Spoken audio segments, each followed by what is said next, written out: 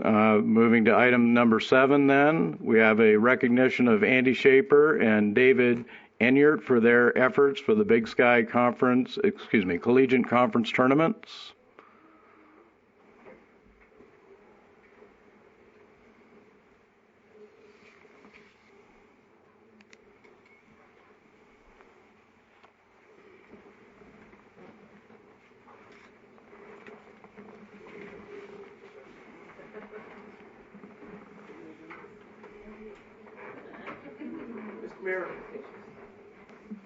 Mr. Mayor and City Council, the city received a letter from the Big Sky College director praising the Boulder Creek Golf Course and the golf director Andy Shaper and golf pro Dave Enyart for outstanding customer service and professionalism in hosting the Big Sky College tournament for the last 4 years.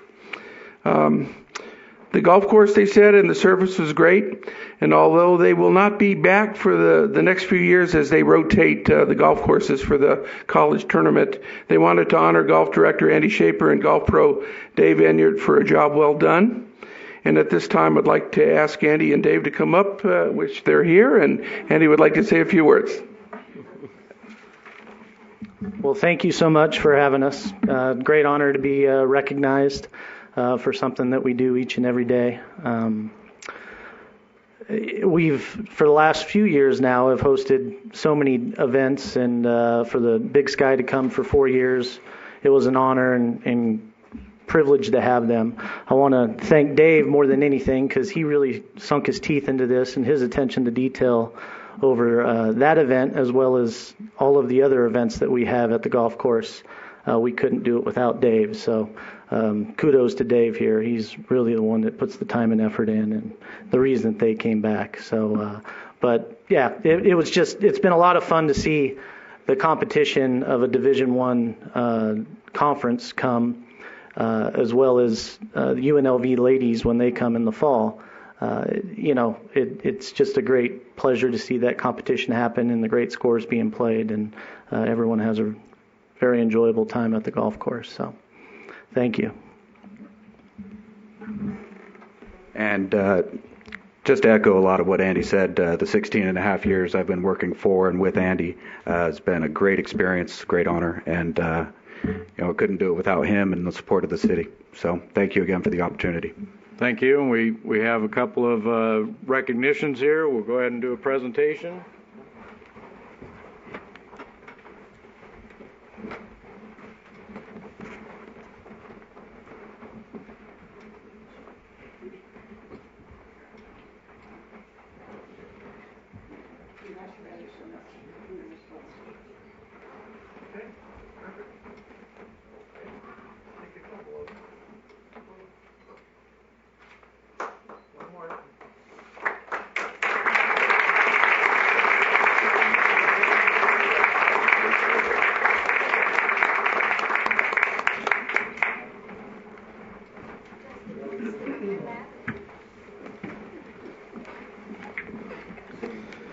And I would just like to point out that Mr. Shaper is now managing both courses, the municipal course and Boulder Creek. I've heard good things from a few people that I know that still play golf. My golf days are over, folks. Okay, we will move on then to item number 2 then, I believe.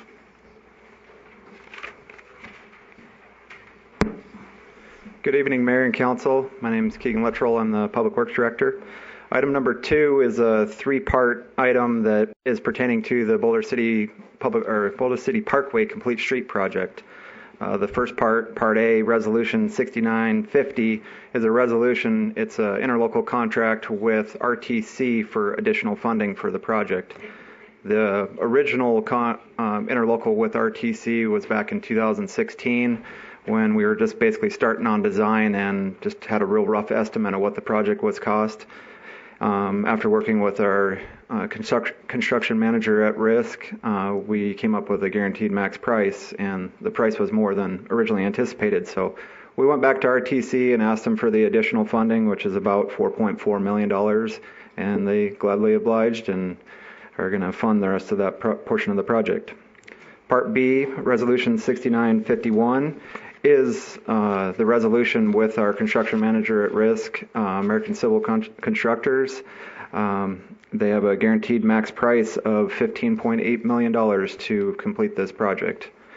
And then Resolution 6952 is a resolution to transfer utility CIP funds to designate them towards this project. RTC is paying for a large portion of this project.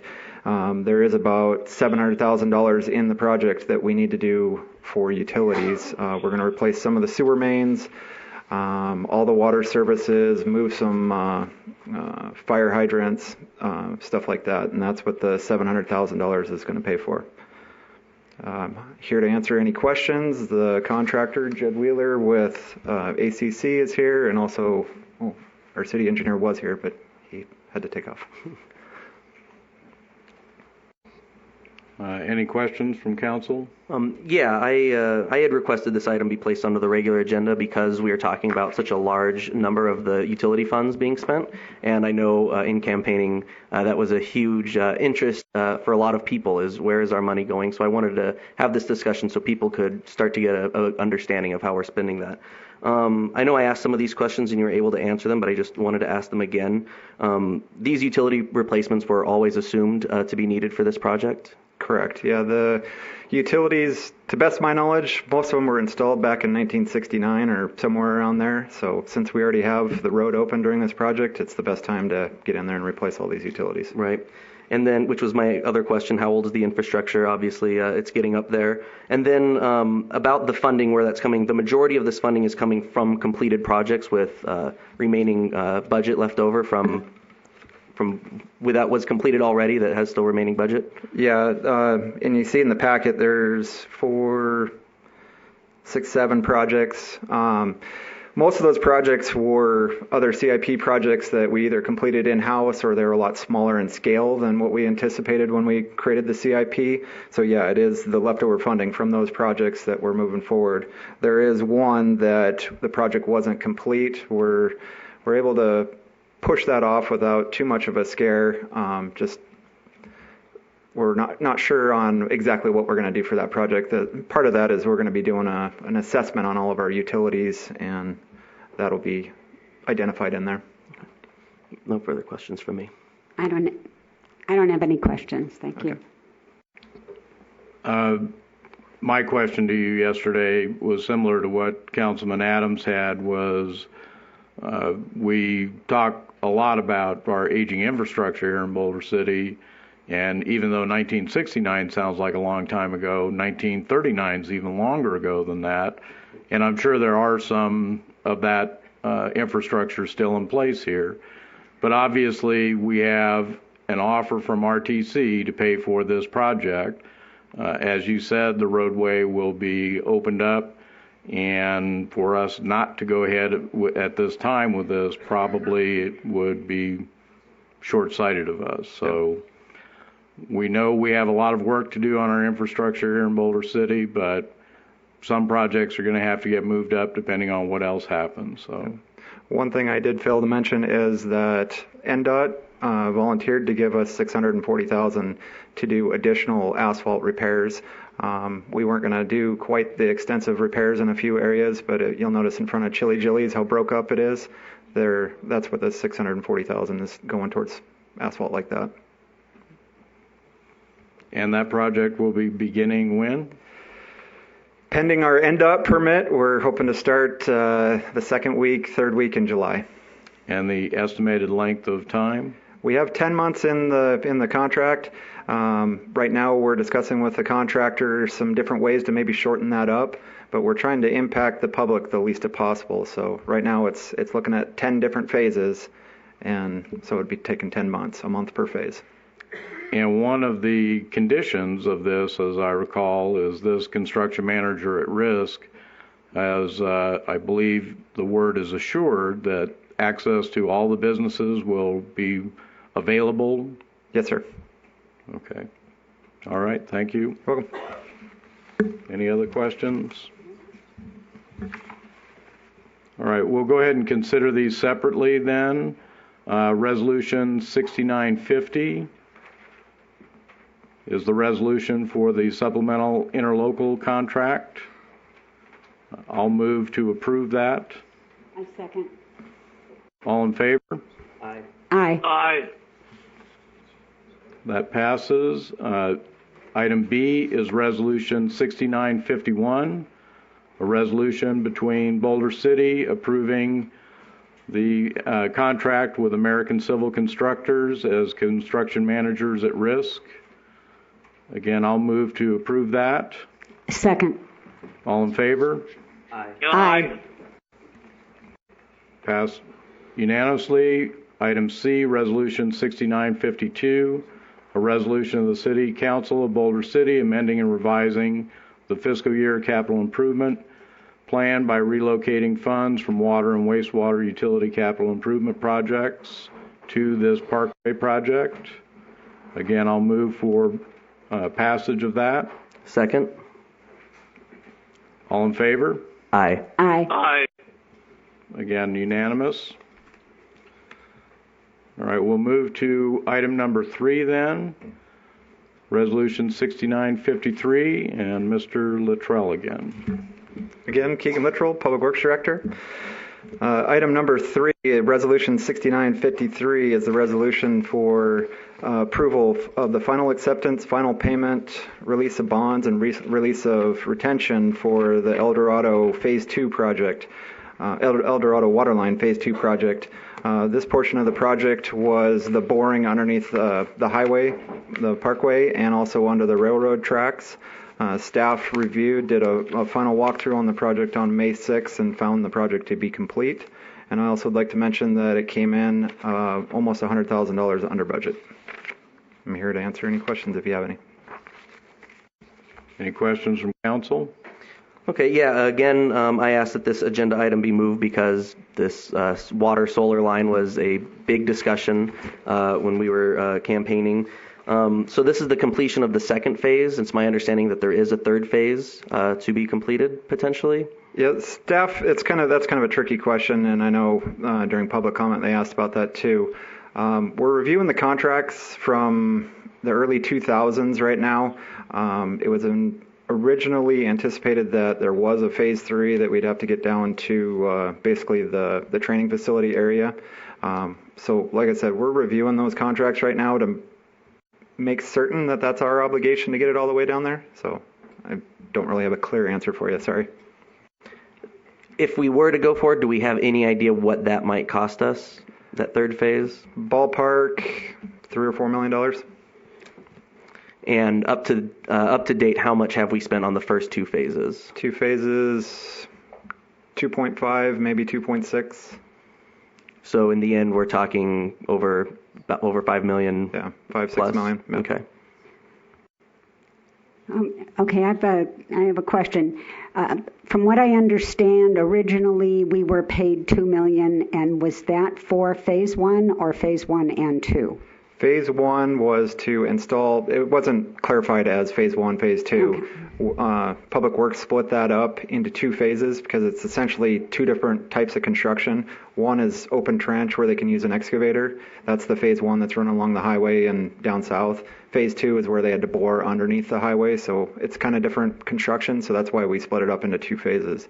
So taking a step back, It wasn't split into phases. Yes, we were given $2 million to construct this solar line, and that's why we're reviewing that contract to clarify where our termination point is. That was the other question, was we don't know whether or any part of a phase 3 would be contained within the original contract. Yeah, that was the tricky part that we're reviewing right now. And like I said, it was originally anticipated that we'd take it down to the training facility. Thank you. You're welcome. I had also spoken about moving this to the regular agenda because of the interest the public has in this project. There's certainly been a lot of things said about why this particular project moved forward. I know it was already in the process when you began working as our public works director. Much of the planning was already in place when I came on to council for it. This had been something that started, as you said, back in the early 2000s. I know from talking with the solar companies more recently, at least one that is planning to begin construction on a project down there, they felt they have sufficient amount of water in making arrangements with the company that has the rights to the existing line. I'm glad you're taking the time to look into this more fully, because the inference of this has been that the intent was to get the line where it is now for purposes other than what the solar company had originally requested. So I hope we can take a hard look at this and decide if we were given $2 million originally and this is now turned into a $5 or $6 million project, plus whatever that company would have to pay to meet that line. I believe they've got several miles to come up to meet that. Is that correct? Yeah, it's looking like about 12 miles they would have to go, and using the dollars that we had to install phase 1 and phase 2, it would be multi-million dollars for them to get it that far. All right. Well, thank you. You're welcome. Any other questions? Yeah, just a couple, one more. So potentially this company could decide this might be too costly for us to move forward for us, so we don't need you guys to meet that end through this third phase out to that training facility. So essentially, they would release us of our obligation in the contract to that, or and then my second follow-up question to that would be, did we approach them in the very beginning before we started putting all of this effort into this project and ask them, do you guys have interest in us continuing this, or do you just want the $2 million back and we can call it a wash? Was that ever considered? Don't have a clear answer on either one of them. The first one, I'm assuming, but I might have to lean on Steve a little bit. But yeah, I'm guessing they could back out of their end of the contract, but I don't know for sure. A lot of that language goes over my head. That would be some of the information that we'd be looking into. We do have the feelers out, if you will, to determine with the solar companies what their plans and intentions are. We have not heard back from them. The information in these discussions have been with our contract manager, Brock Armentrout.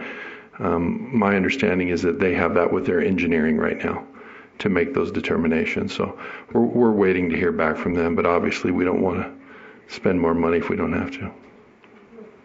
And I guess that would just get back to my question was, were those feelers put out before we ever even started this process? Did they say, go this far and then we'll make that determination, or?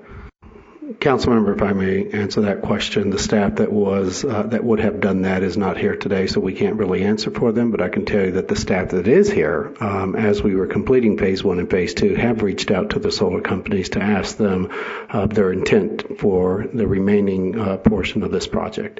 And to date, we haven't received answers. I'm assuming it's because maybe they're reassessing their needs, so perhaps maybe they may find they don't need it, and so that contract will probably be now, done. Thank you. Any other questions? Well, I just have a comment and a question, I guess. At the present time, the water line terminates at I-11. Is that correct? Yes, that is correct.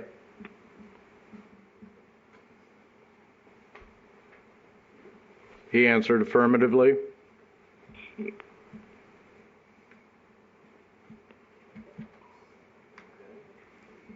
I got it.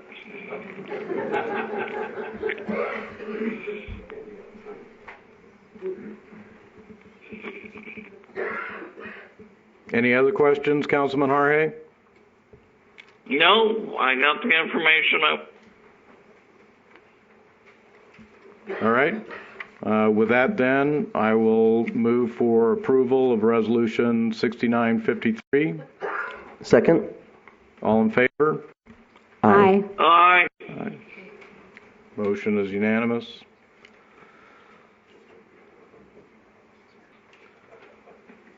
Move on to item number 8. Discussion and possible staff directive regarding the selection process for a council member to fill the unexpired term of myself.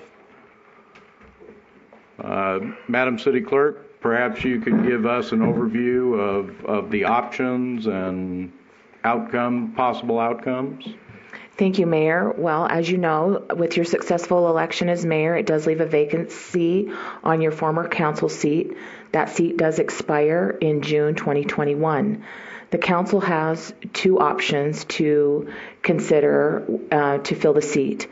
You can either appoint a person to fill the seat, and if you choose that method, that has to be done within 30 days of the vacancy or within 3 regular or special meetings, whichever is shorter. So the shorter would be the 30 days because we don't have a second meeting in July. That being said, we could call a special meeting if we had to. And the other option is to call for a special election.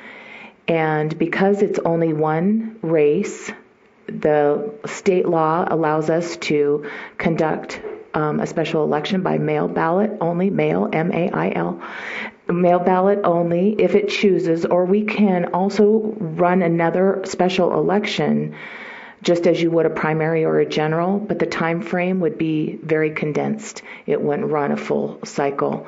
It would take approximately, whether it was mail or the normal standard way, it would take approximately 45 days from the call of the election to the canvass. And I am happy to answer any questions.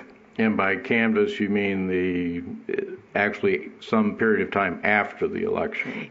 Exactly. Usually we can wrap it up in 40 days, and then depending how it falls, we can canvass it within usually about 5 days. Joe's very good at getting the official finals back to us. Last time it was 3 days, so I would anticipate it, coming in closer than a week. All right. And just keep in mind, if the council chooses to do the appointment process, the person appointed must be a qualified elector. And they also have to meet the residency requirements that are required per our charter, which is you have to have been a Boulder City resident for 2 years. All right, I'll go ahead and open it for questions from council or comments. I'd like to make a comment, Mr. Mayor.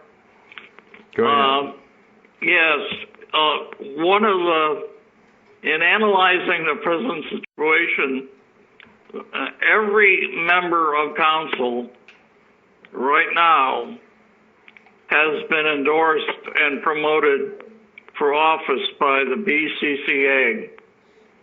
And I, for one, feel uncomfortable doing the selection process because I would rather be a small d Democrat and let the course run out with a special election, even though it's going to cost us money, but it could cost us a lot more money downstream if the wrong selection is made by us. I would rather have the people decide, and the people who have come up out of the grassroots now, and I know I've got a half a dozen people that have emailed me and say, pick me, and pick me. And honestly, I don't know them from a hill of hay. So I would prefer to have the special election in which time the people that want to have that fifth seat campaign, state their positions on the issues, and undergo the fire of a campaign. Each one of us has had that experience, and I would invite any new person to join us in that same experience. I believe it takes away the taint of inside dealing, if you will, or special dealing, or carrying back a favor, and also provides us an opportunity to see some additional folks who decided, now that they see how things have unfolded, that they want to have their word and they want to spread their word. And also the picking of an individual, we could wind up with somebody who has absolutely no skin in the game. And that's what I would look for. That's what I would want. I'd want to see that level of commitment. And therefore, I'm going to speak for the selection process being left to the citizens, and we go with the special election. Thank you, Mr. Mayor. Thank you. I would just follow up on that with the opposite point of view. The state legislature has given all of the municipal bodies in Nevada two choices to make. One choice is for the existing council members to choose someone to complete a term. The other is to hold a special election. I did go back and look at what's happened here in Nevada in the past year. There were a number of vacancies at the state legislature this year, a couple on city councils in Nevada. With all but one exception, those seats were filled by people being chosen by whatever body was designated to make that choice. The only special election that was held was for a seat on the Las Vegas City Council, and that opening had occurred within a very short period of time before the general election that was held just recently. So they already had an election planned and in progress before the vacancy occurred. And when the vacancy occurred, their decision was, we'll just go ahead and place that seat also on the ballot. I believe there were two other city council seats for Las Vegas on that same ballot. We get elected to represent both the people who voted for us and the people who did not vote for us. As far as who endorsed who, I don't believe that has any significance at all. I received an endorsement from the Stagehands Union. If someone from the Stagehands Union were to tell me that I had to make a particular choice, I would say, thank you, you can have your endorsement back. I don't think endorsements have anything to do with this process that we're talking about now. I believe that the four members of this council can certainly do their homework. That's their obligation to the public, to see who would be best to serve on this council. And again, we just finished an election where 60% of this council was chosen by the voters, and I believe we can come to some agreement on that. So again, I'll look to the other two members. Do they have any comments? Yeah, I'll just make a couple of comments. Obviously, a special election would be the most democratic process that we have available to us. However, there are some concerns that I do have regarding it that I kind of wanted to go over. One is the money. I know $30,000 is more money than I'm going to make in a year in this position. As an elected representative, I feel it's my role to take input from the community, bring that here into discussion as we deliberate the direction for the city. And by far, by a huge, huge amount, the people who have reached out to me have said they don't want to go through another election cycle. There's no denying that the last one got really contentious towards the end, and a lot of people are frankly fatigued by it. I can't stress, I can think of only 2 people who personally reached out to me, suggesting that maybe a special election would be the appropriate way. And of course, there was public comment, but by far, there's just been an exorbitant amount of people who would like to see an appointment. I think it would be negligent of me to just say, hey, you know what, this just is going to be easier, no sweat off my back. I mean, hey, I don't have to run in an election again, so let's just do this. But I think it would be remiss in my duties to put it off in that way, charge us the money when so many people have reached out and say, we're really kind of fatigued by how this whole thing went down. Which kind of brings us back to the whole point of having that democratic process of an election. Is a big major key to that is having participation. And if people are saying, and the community is kind of saying, we're not really interested in participating, well, then you kind of risk running, how representative will it be? How meaningful will that representation be? Of course, I'm not opposed to the idea. I'm certainly interested in what the other council members have to say, and if there's any other comments from the public, I certainly am interested in hearing that as well. But those are my thoughts at this time. Thank you. I've had a lot of thoughts about this. I've received a lot of input on this. I'm concerned in the role of social media on this. I have swung back and forth between the only fair way to do this is an election to we were elected to represent the population, the voters of Boulder City, and therefore given the trust to make this decision. I've looked up not just Nevada, but a lot of other cities that have gone through this, and I couldn't find, besides Las Vegas, any that had an election. These were always appointed. What I found was there was an appointment process, that they had an application of sorts to fill out, that it wasn't, I've received something as quick as, please think of me, to a text message that would go on forever. Really, I had somebody give me their entire resume in a text message.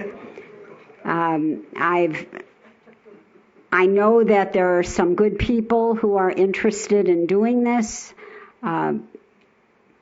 Like I said, this has been a very difficult decision. I didn't think we were going to start out with difficult decisions. I was hoping for something easy and just sort of work my way through. I think ideally, if it didn't cost a lot of money and put people through this whole thing all over again, I would go with an election. However, I'd like to see if there was a way to have an appointment, but have some sort of structured process through it. I'm just concerned about, Warren said, the taint of it on the relationship or the effect of having an endorsement. I've always felt I had an endorsement by a group of people, but that's what it was, an endorsement. I put on my signs, putting Boulder City first. That was my responsibility, was to Boulder City and not to any group or individual in particular. If there was a way to do it through appointment where there was some structure, I would feel very comfortable with that. Well, I'll just add that the state and our charter have spelled out the process, and that process isn't about scoring systems or public meetings or any of that. The state law gives us 2 options. Our charter then spells out a couple of other requirements, but none of that has anything to do with people applying or the being scored or any of that. Is that correct? They simply must be a qualified elector here in the city. That is correct. The only paperwork that I'm aware of is if somebody agrees to be nominated. I believe he stole some candy. He sure did. He sure did. If somebody is nominated, they have to sign a acceptance of candidacy. So they would have to complete a form that's similar to what you filed to be considered as a candidate, but theirs would be an acceptance because they were being nominated. Councilman Hari, did you have some comments? Yes, I did. And the thing is that I too have done the research on these various elections and appointment situations. And the result is that I could not find a similar situation to the one that exists in Boulder City. Again, the fact is that we all have been endorsed by this group. We all would probably have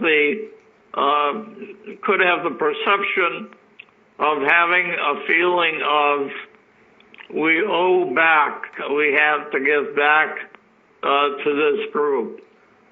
And I'm going to speak very frankly. This group was intended in the beginning to overcome the backroom dealing of the good old boys and to bring the process of electing the leadership and governance to Boulder City under the bright light of democracy. The unfortunate position that I saw is over the period of time that has devolved into rather undemocratic processes where by election endorsements have been made prior to even the announcement of the candidates.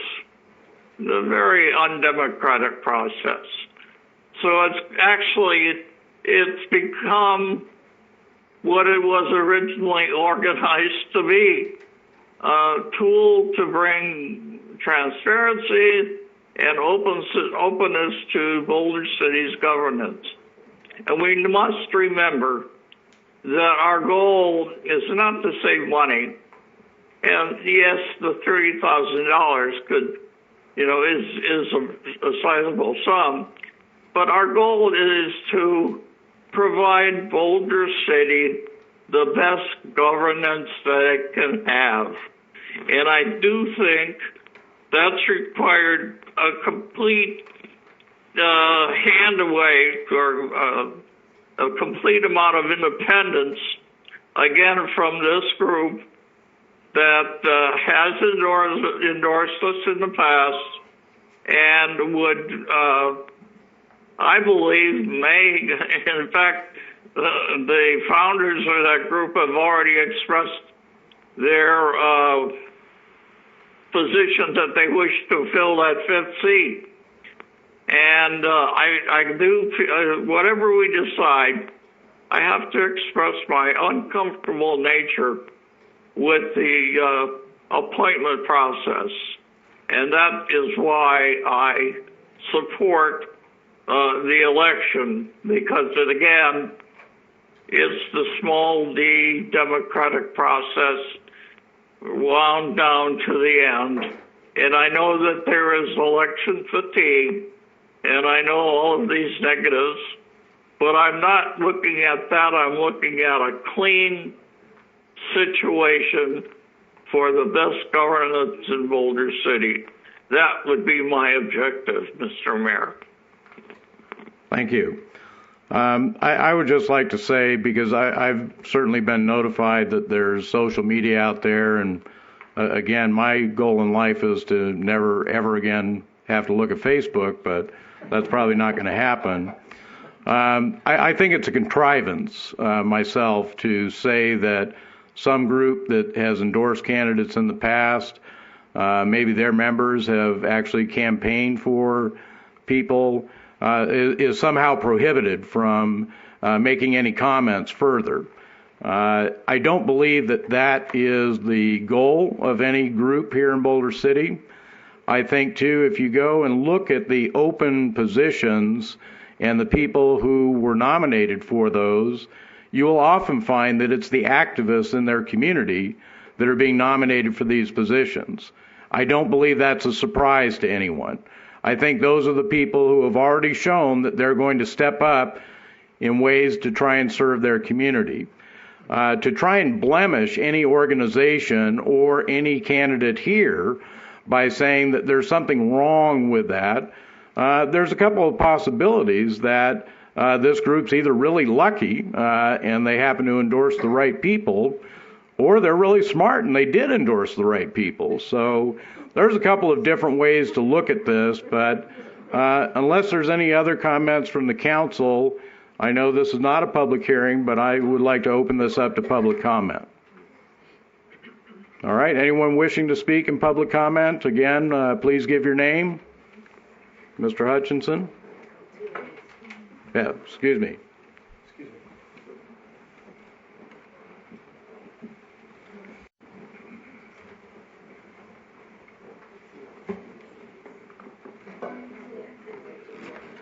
Good evening. My name's Ainsworth Hunt. I'm a Boulder City resident. I believe that we elected the members of City Council to be representative government. And while I may have some concerns about the appearance of quid pro quo with regards to people who are members of an active group that have helped people get informed about what's going on with the elections in Boulder City and have endorsed candidates for office in Boulder City, I believe that the elected representatives of our government should be entrusted to do their jobs in terms of making decisions on our behalf. What's the point of having people as elected representatives unless they're going to make those decisions? As to the tough business of making hard decisions in government, that's what our elected representatives are there for. And so I believe that having a special election right now is counterproductive. I'm going to bow out in terms of saying I would have no interest in the job. But I recognize that it is something that people are interested in, and any candidate that wants to come forward, should speak up, should speak their mind as to why they should be a person that City Council should take an interest in and not denigrate anybody else who is doing or applying for that same position. I believe that the best way for this to take place is in a positive manner. I believe that people aren't good or bad in general. They're appropriate for certain roles in life. They either have the education, the experience, the interest, the dedication to do what they need to do. And I believe that people should speak up on their own behalves to the members of City Council and present themselves as to why they'd be a person who would serve the city well. Thank you very much for your time.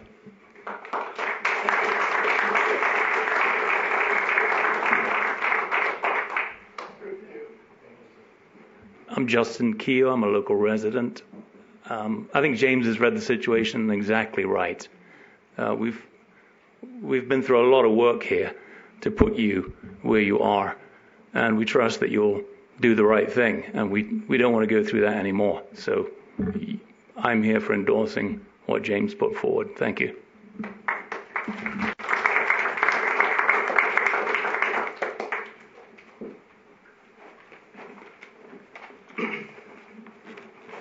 Good evening. My name is Igor Sushko, and I'm a resident here. If Mr. McManus's council seat is to be filled through an appointment, I feel it should be done based on merit to the best possible extent. In my view, a person should possess some basic knowledge of how laws and government work, a very high level of critical thinking, ability to properly analyze large amounts of complex data and information. This includes statistical analysis, budgeting, and figuring out how much things should actually cost. Excellent negotiating skills. I know that it's not always possible, but the rule of thumb in the professional business world is to get at least 10 quotes for any expenditure that is not insignificant. 1 or 2 vendors will typically be much better than the rest in both price and quality.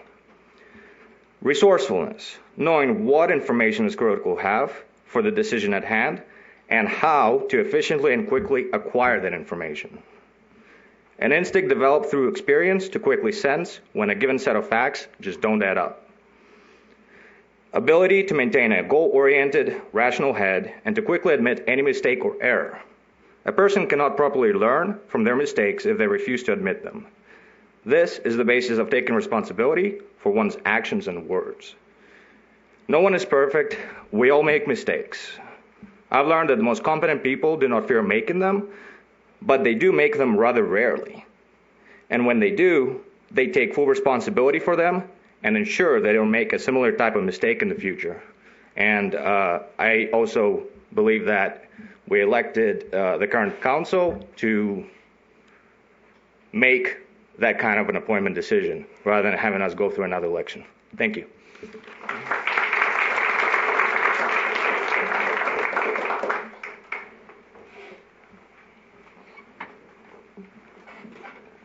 Good evening, Mayor. Good evening, Council. My name is Bobby Olinger Johnson, and I'm a local resident and local attorney. I wanted to point out to you that there is a potential third alternative here, which is that you just had an election. So you may want to take a look at the other runners-up and potentially offer it to one of them. I personally voted for all of you, and I'm so glad that you're here. But I also think that that could go a long way towards healing relationships in this community. Thank you.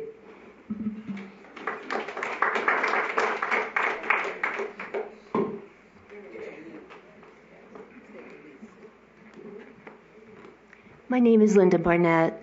I take offense at things that were said tonight about the BCCA.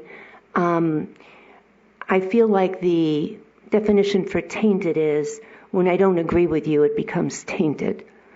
I don't think that BCCA is tainting anyone or is tainted. What they stand for, and I'm not a spokesman for them, but I've been to meetings where most of us have, is historic preservation, controlled growth, physical responsibility, and sticking to the Boulder City codes. That's what we have them for. So I take great offense at someone who would imply that this is a tainted organization. To me, that's, excuse the language, BS. Thank you.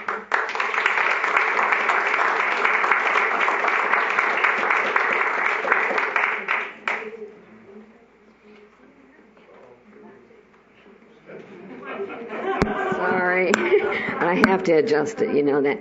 Okay, I worked myself to death for this election. I don't want to go through another one. I concur with Linda. I'm very upset with the facts that have been put forward.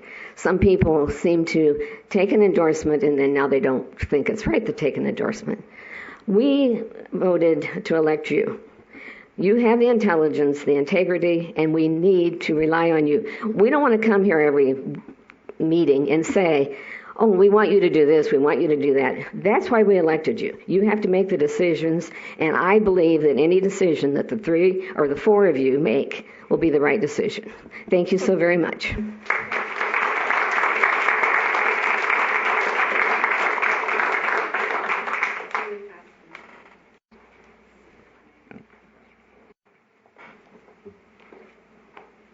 Hi, Laura Pizer, co-founder of the Boulder City Community Alliance. Just a couple of facts. Thank you so much, Judy and Linda, for your support for BCCA. BCCA is a Facebook page, 1,400 members. Not every single member lives in Boulder City or is a registered voter. We also have an email list of 130 people. To put so much pressure and importance and significance into the BCCA and in governing our city council, I feel is incredibly unfair to the entirety of Boulder City and the entirety of Boulder City voters. Voters voted for you guys, not just BCCA. So I do support an appointment and anything that you guys have to do up there, because you guys are going to do a great job. Thank you.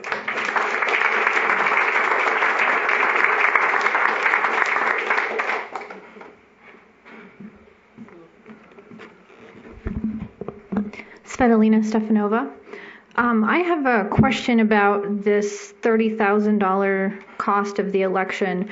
Does that include our current staff, the work that they would have to put into that? Is that simply the cost of the ballot machines? I think there's potentially more factors to that than just that $30,000. If you consider the time and effort that our city staff will be putting forth to that, as well as the fact that we would have a much longer period of time where our council is not complete and we only have 4 members voting items that are coming up on the agendas, and having a quorum to vote on those items. So there's kind of a lot of factors that go into whether having a special election that I think may not be considered.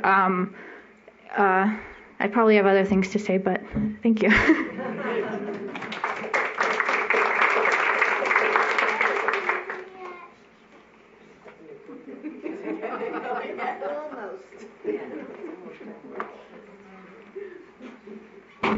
Hi there, my name's Pat Murphy. I'm a resident of Boulder City. I'm glad I don't have to make this decision.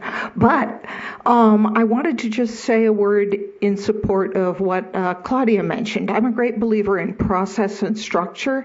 And right now it feels a little, there's one way to go that's very structured. We know what an election is.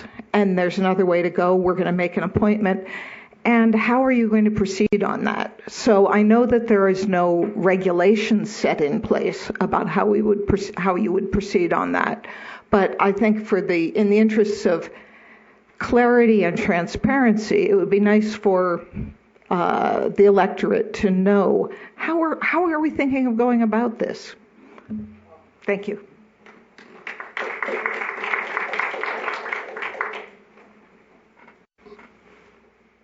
Anyone else wishing to speak? All right, I'll go ahead and bring it back to council. I will go ahead and make a motion to use the method of appointment for the open seat on council. I'll second. I'll second that. Discussion? Please.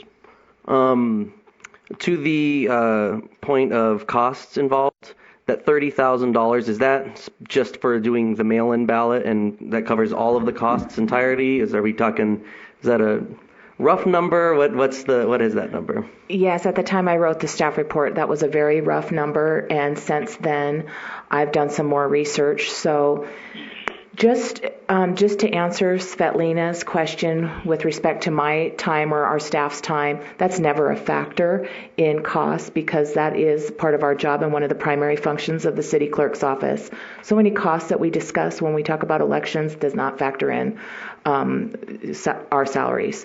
So, for example, I can give you an exact cost for mail ballot only because it's per unit. And with the postage, we can figure that out pretty easily. Mail ballots, just the ballots, the postage is $22,544. That does not include what we would have to pay to the county for their staff, and that does not include any legal notices that I would be required to publish. So $30,000 to $40,000 is a very good estimate for a mail ballot only election. If we conducted the election as we did in a primary in general, it's going to be higher, much higher. We received a bill from the county for the primary. I know I forwarded it to Mayor McManus, but just the cost for the county's portion alone was $40,000. Again, That does not include any legal notices. It did not include several things that we pay directly for.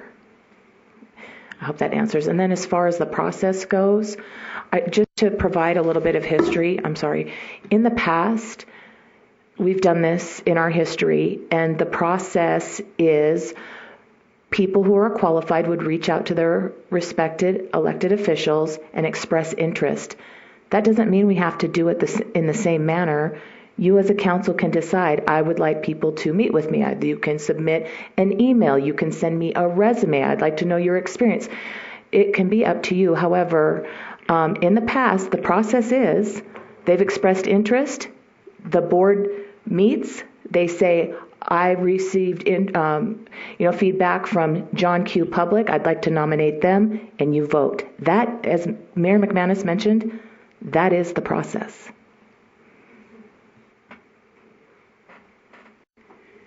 Any other discussion by council? Thank you, Madam City Clerk.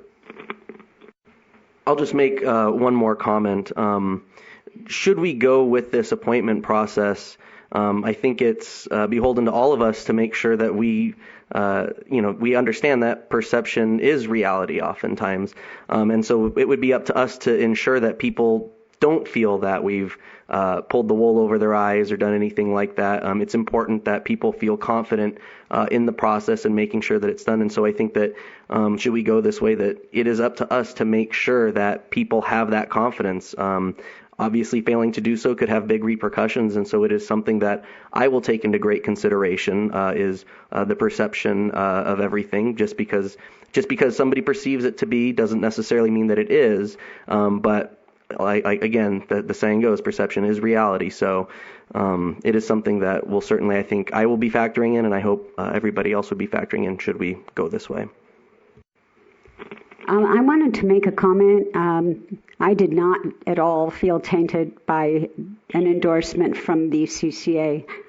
What I was sharing was feedback that I have received in text messages and email from individuals who are concerned about the outcome because they feel that in as much as we were all endorsed, that the process could be tainted. I use that word because that word was used in several expressions to me in writing.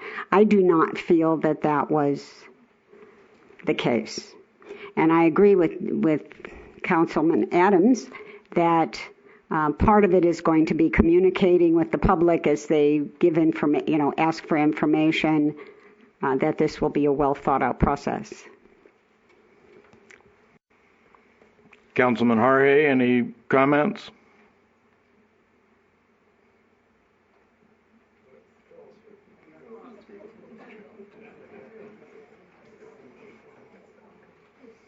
Councilman Harhe?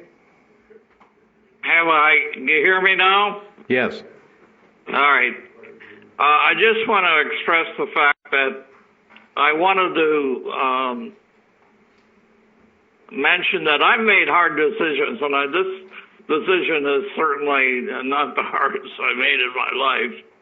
But I did want to not just to be a contrarian, and I know that the special election process would be a heavy lift and hard to convince, but my eventual nay vote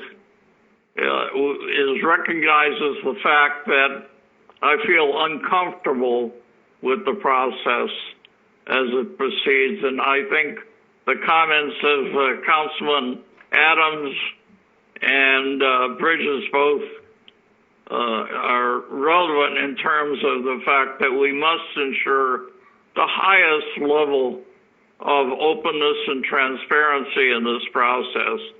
So the perception of dealing instead of the good old boys is now the good new people. So that's my point. That was my preference, and I'm glad I had the opportunity to record it. Thank you. Thank you. We have a motion then to proceed with